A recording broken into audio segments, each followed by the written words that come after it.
Excise శాఖపై Telangana సర్కార్ focus పెంచింది. త్వరలోనే రాష్ట్ర వ్యాప్తంగా లిక్కర్ షాపుల్లో ఆకస్మిక తనిఖీలు నిర్వహించబోతుంది. ఇటు అధికారుల తీరుపైన అనుమానాలు వ్యక్తం చేసింది. ఇంతకీ అసలు ఏం జరగబోతుంది? Let's watch. తెలంగాణ ఎక్సైజ్ డిపార్ట్మెంట్లో అధికారుల తీరు వివాదాస్పదంగా మారింది. కనీసం ఆ శాఖ మంత్రికి కూడా తెలియకుండా వారు నిర్ణయాలు తీసుకోవడంపై తీవ్ర విమర్శలు వ్యక్తమవుతున్నాయి. తీరు మార్చుకోవాలని వార్నింగ్ ఇచ్చినా ఎలాంటి మార్పు కనిపించడం లేదు. దీంతో ఎక్సైజ్ శాఖపై మంత్రి జూపల్లి కృష్ణారావు ఫోకస్ పెంచారు. రాబోయే రోజుల్లో రాష్ట్ర వ్యాప్తంగా ఆకస్మిక తనిఖీలు చేపట్టాలని నిర్ణయించారు. గతంలో ఉన్నతాధికారులు తీసుకున్న నిర్ణయాలకు మంత్రి వివరణ ఇచ్చుకోవాల్సి వచ్చింది. దీంతో ఇకపై ఎలాంటి పరిస్థితి రాకుండా జాగ్రత్తలు తీసుకుంటున్నారు.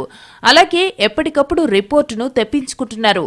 అలాగే ఆదాయం ఎక్కడ తగ్గుతోంది, ఎక్కడ అవినీతి జరుగుతోంది అన్న దానిపై కూడా సర్కార్ ఫోకస్ పెట్టింది. ప్రభుత్వం ఎలాంటి నిర్ణయమూ ప్రకటించకముందే లిక్కర్ రేట్లపై కొందరు అధికారులు లీకులివ్వడం కూడా దుమారాన్ని రేపుతోంది. మరోవైపు ఏపీ, ఒడిశా, ఛత్తీస్గఢ్, మహారాష్ట్ర నుంచి డ్రగ్స్ రవాణా ఎక్కువగా జరుగుతోందని గుర్తించింది తెలంగాణ ప్రభుత్వం.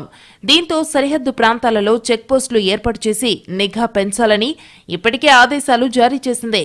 అలాగే పక్క రాష్ట్రాల నుంచి వస్తున్న అక్రమ మద్యానికి చెక్ పెట్టేందుకు స్పెషల్ ఆపరేషన్ చేపట్టబోతోంది. రాబోయే రోజుల్లో ఎక్సైజ్ పోలీస్ స్టేషన్ల పెంపు, ఉద్యోగుల సర్దుబాటు, ప్రమోషన్లు, బదిలీల వంటి వాటిపై కూడా దృష్టి పెట్టాలని నిర్ణయించింది.